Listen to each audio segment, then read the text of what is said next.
This build proves that Druid is not just a healer. This build is extremely strong. It's one of the best solo builds out there. It's extremely fun to play. It's really strong in terms of DPS, sustain, tankiness. It just has a very good kit. So if you're intrigued by that, be sure to watch the whole video to not miss out a thing. Special thanks to all my supporters as usual on YouTube, Twitch and Patreon that help me keep the lights on. And now, without much further ado, let's jump straight in. Disclaimer, the original build is crafted by Lord Heisen. I just want to promote this build because it's really fun and I want to explain it to you. So let's start with the gear. So for gear, you want to go full Celestial gear with Superior Rune of the Trapper. If you can't access the Trapper rune, you would go either with Nightmare rune or if you really wanted to with Krite rune. But Trapper is by far the best option. If you want to go for infusions, you would go with full expertise infusions, but it's not necessary, of course. For weapons, you would go with Shortbow and Dagger Warhorn, and on both weapon slots, you would go with Frailty Sigil and Strength Sigil. If you are in some kind of small group or some people just randomly join you, the Frailty Sigil can be easily exchanged for Bursting Sigil to get more damage, even if you don't need to provide the Frailty vulnerability uptime. But Frailty is the best option if you're really solo and have a longer fight. For your Relic, I would go with Relic of the Fractal, it's the best damaging option. But if you don't have access to it, you can also go for Relic of the Aristocracy, just passive damage, and it's very easy to actually get as well. Then again, like I said, full Celestial weapons, trinkets as well. For your food and utility consumables, you would go with Peppered Cured Meat Flatbread, just more condition damage and expertise, and you get minus 10% incoming damage. That just helps to survive a bit better. If you can't afford the Ascended version, you would go with Koi Cakes. They're extremely cheap. Yes, the stats are swapped, but it doesn't matter too much. It's really strong still. And for utility consumables, you would go with Master Tuning Crystal or something that gets similar amounts of stats. By the way, if you want to see more content like this, don't forget to subscribe. But now to the traits. So for the traits, you would go with Wilderness Survival, Skirmishing, and Druid, of course.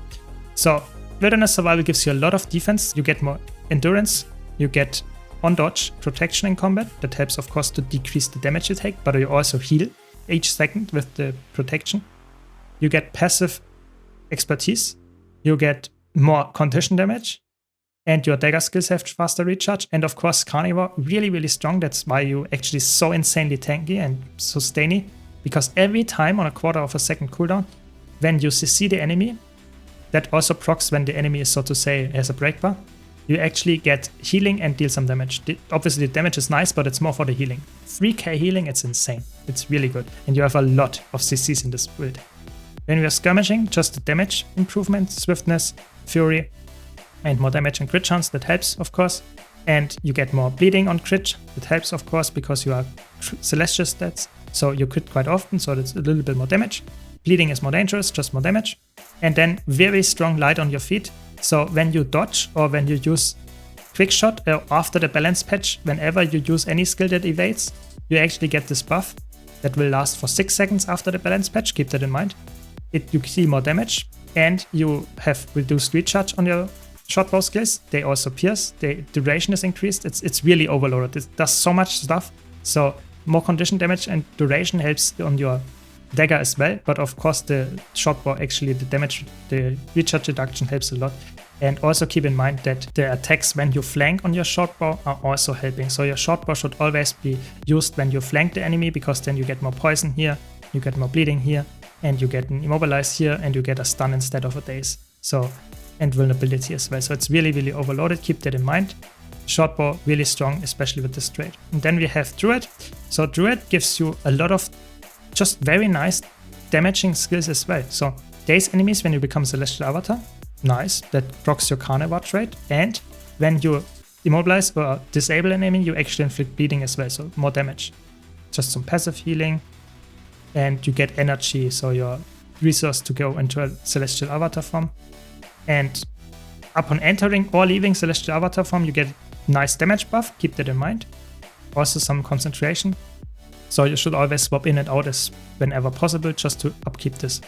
And then you have Eclipse, really important, just to get more damage. The Celestial Avatar skills now are applying some conditions. The most notable here, of course, are Poison and the Burning, so of the 2 and the 5 skill. The 3 skill I would use to just get some nice CC down, and the Immobilize helps there as well.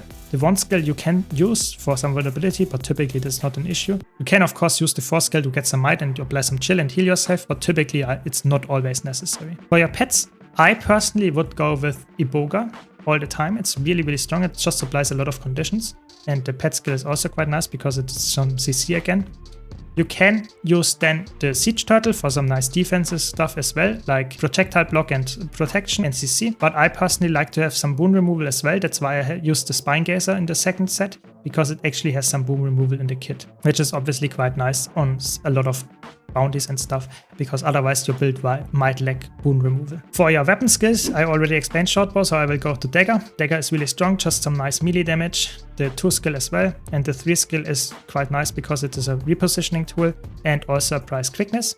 If you run the healing spring, which you can do if you want to have more Condi glances, you can even use the Dagger 3 skill to leap through it and get some healing there as well.